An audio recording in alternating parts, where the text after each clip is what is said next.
everyone, this is Ashima and welcome back to my channel Mission Science, and in today's video I am going to discuss with you Wheatstone bridge principle. So last video में हमने discuss किया था Kirchhoff's law को, Kirchhoff first law and Kirchhoff second law. आज हम discuss करेंगे next important topic that is Wheatstone bridge principal.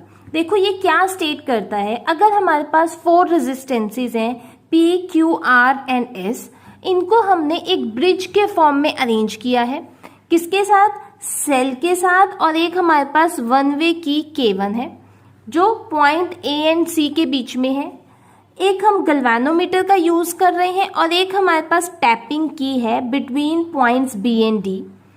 अब क्या करते हैं, अगर हम K1 की को पहले क्लोज करते हैं और कुछ टाइम के बाद हम K2 को क्लोज करते हैं, तो अगर गैल्वेनोमीटर कोई डिफ्लेक्शन शो नहीं करेगा, that means bridge is said to be balanced.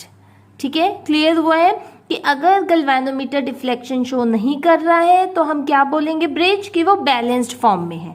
अब डायग्रामेटिकली समझते हैं कि जो हम यहाँ पर बोल रहे हैं कि कौन से पॉइंट्स के बीच में कनेक्टेड है, तो उसको देखते हैं. देखो ये हमारे पास डायग्राम है. हमने क्या किए, P, Q, R, S 4 resistors लिए हैं.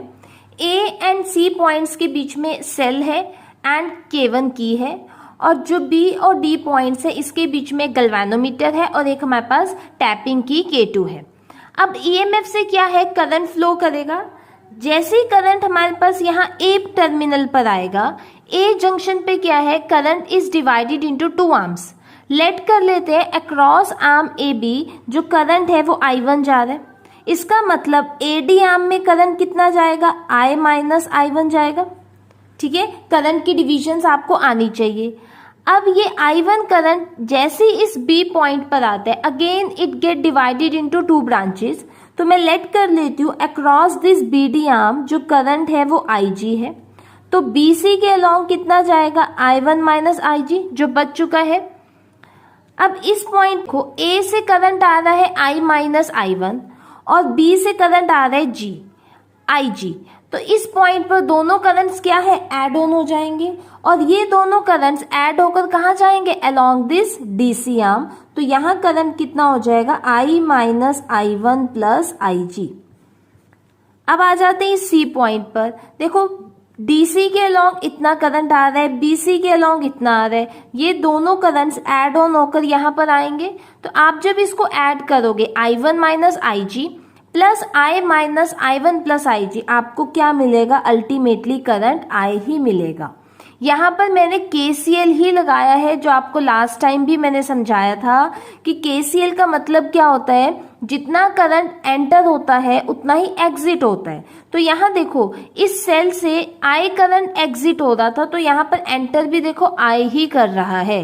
अगर I एंटर नहीं करता है, दैट मीन्स आपने कुछ ना कुछ मिस्टेक की है यहाँ पर करंट डिवीजन में. क्लियर हो गया है कैसे करंट्स को हमने डिवाइड किया है. अगर आपसे इसका प्रूफ पूछ लेते हैं तो सबसे पहले आप प्रिंसिपल लिखोगे, ये इसका प्रिंसिपल है. डायग्राम एक्सप्लेन करोगे. जैसे हमने अभी करंट की डिवीजन की है, इन्हीं को आपने थ्योरी में लिख देना है सेम स्टेप्स में कि पॉइंट A पर करंट डिवाइड हो रहा है, देन पॉइंट B पर डिवाइड हो रहा है. तो प्रॉपरली इसको ही आप लिखोगे. तो ये करंट डिवीजन हमने किस बेसिस पर करी है, KCL के बेसिस पर. Second is KVL. ठीक है, अब हम सेकेंड लॉ अप्लाई करते हैं इन दोनों लूप्स में. आपको ये 2 लूप्स दिखाई दे रहे हैं. तो अगर मैं फर्स्ट लूप कंसीडर करती हूँ, दैट इज ABDA, ये मैंने फर्स्ट लूप कंसीडर किया है. तो सबसे पहले हम यहाँ पर KVL लगाते हैं. तो देखो A से B जाने में करंट की भी A टू B डायरेक्शन है and we are also moving in A to B. Suppose मैं ऐसे क्लॉकवाइज मूव कर रही हूँ, तो ये क्या हो जाएगा, I1 इंटू P. देन ये भी डायरेक्शन सेम है हमारे पास, plus IG into capital G. Capital G मैं कह रही हूँ this is the resistance across this galvanometer. अब आ जाते हैं हम DA में. We are moving from D to A but current is flowing from A to D. तो ऑपोजिट हो गया, तो नेगेटिव साइन आ जाएगा. I minus I1 into R is equals to 0. This is my first equation. अब similarly second loop ले लेते हैं BCDB.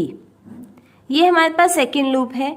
तो यहाँ पर भी मैं क्या करती हूँ, ऐसे ही क्लॉकवाइज मूव करते हैं। बी टू सी जाने में हमारे पास क्या हो जाएगा, I1 minus IG into Q. लेकिन अब हम जा रहे हैं C से D, but current is from D to C, तो नेगेटिव साइन आ जाएगा, I minus I1 plus IG into S। और अब हम ऊपर जा रहे हैं बट करंट नीचे आ रहे हैं, तो minus of IG into G is equals to 0। This is my second equation. ठीक है, तो अब हमें क्या करना है, बैलेंसिंग प्रूव करनी है। बैलेंसिंग प्रूव करने का मतलब हम प्रूव करना चाहते हैं P by Q is equals to R by S। ये हमें प्रूव करना है कि जो रेशियो है इन रेजिस्टेंसेस की वो क्या है, इक्वल है। तो इसके लिए सबसे पहले मैं क्या कंसीडर करती हूँ कि जो वैल्यू ऑफ R है, R हम बोलते हैं यहाँ पर वेरिएबल रेजिस्टेंस को, तो जो वैल्यू ऑफ R है इसको हम अपने अकॉर्डिंग एडजस्ट करेंगे और ऐसे एडजस्ट करेंगे सो दैट इस पर्टिकुलर वैल्यू ऑफ R के लिए ये गैल्वेनोमीटर डिफ्लेक्शन शो नहीं करेगा। ठीक है, समझ आई ये बात। हम यही बात कर रहे हैं ना कि डिफ्लेक्शन नहीं शो करनी चाहिए, तभी जो ब्रिज है वो बैलेंस्ड होगा। तो मैंने बोला है कि एक पर्टिकुलर वैल्यू R के लिए हम कहते हैं galvanometer shows no deflection. No deflection का मतलब IG हमारे पास क्या हो जाएगा, 0। अब IG को 0 हम इन दोनों इक्वेशन में पुट कर देते हैं। ठीक है, हम क्या करने जा रहे हैं, बैलेंसिंग की कंडीशन को लेकर चल रहे हैं और इस रिजल्ट को हम प्रूव करेंगे। तो अगर हम पुट करते हैं तो फर्स्ट इक्वेशन आ जाएगी I1P minus I minus I1 into R is 0, let it be third equation. और सेकेंड इक्वेशन हमारी बन जाएगी I1Q minus I minus I1 into S is 0। This is my fourth equation. तो अब क्या करो, थर्ड एंड फोर्थ इक्वेशन को आप डिवाइड कर सकते हो। तो क्या आ जाएगा, I1P upon I1Q is equals to I minus I1R upon I minus I1 into S। तो यहाँ से कैंसल हो जाएंगे and you will get P by Q is equals to R by S। तो ये हमारे पास क्या आ गई, कंडीशन आ गई for the balancing of Wheatstone bridge. ठीक है, आपको ध्यान रखना है व्हीटस्टोन ब्रिज में कि जो मैं इन आर्म्स की बात कर रही हूँ, ये जो AB आर्म है और ये जो BC आर्म है, इसमें रेजिस्टेंसेस P एंड Q हैं और ये क्या बनाती हैं, रेशियो आर्म्स बनाती हैं। ठीक है, ये दोनों आर्म्स जो हैं ये क्या बनाती हैं, हमारे पास रेशियो आर्म्स बनाती हैं। और ये जो AD आर्म है इसमें वेरिएबल रेजिस्टेंस है, तो इसको हम बोलते हैं वेरिएबल रेजिस्टेंस आर्म, क्योंकि यहाँ पर इस रेजिस्टेंस की वैल्यू को हम चेंज कर रहे हैं, उसके कॉरस्पॉन्डिंग चेक कर रहे हैं कि गैल्वेनोमीटर डिफ्लेक्शन शो करता है या फिर नहीं करता है। अब बच गई हमारे पास ये DC आर्म। जो DC आर्म है इसको हम बोलते हैं अननोन रेजिस्टेंस आर्म। ये आपके नेम्स याद रखने हैं और ये वेरिएबल्स भी फिक्स हैं। आपको क्वेश्चन दे देंगे, सपोज रेशियो आर्म की वैल्यू देंगे, आपको एक वेरिएबल रेजिस्टेंस बता देंगे, find out the unknown resistance. तो ध्यान रखना है P and Q resistors ratio arms बनाते हैं, R वाला वेरिएबल रेजिस्टेंस आर्म होती है और जो S है उसे हम अननोन रेजिस्टेंस आर्म बोलते हैं। क्लियर हुए आपको व्हीटस्टोन ब्रिज कि इसमें हमने क्या लिए थे, 4 डिफरेंट रेजिस्टर्स लिए थे, उनको हमने सेल और की के साथ कनेक्ट किया था और हमने एक टैपिंग की भी लगाई थी। इस वे में हम कीज को क्लोज कर रहे हैं कि अगर गैल्वेनोमीटर डिफ्लेक्शन शो नहीं करता है, इन दैट केस जो ब्रिज होगा वो बैलेंस्ड कंडीशन में होगा। और बैलेंसिंग की एक कंडीशन ध्यान रखनी है, P by Q equals to R by S।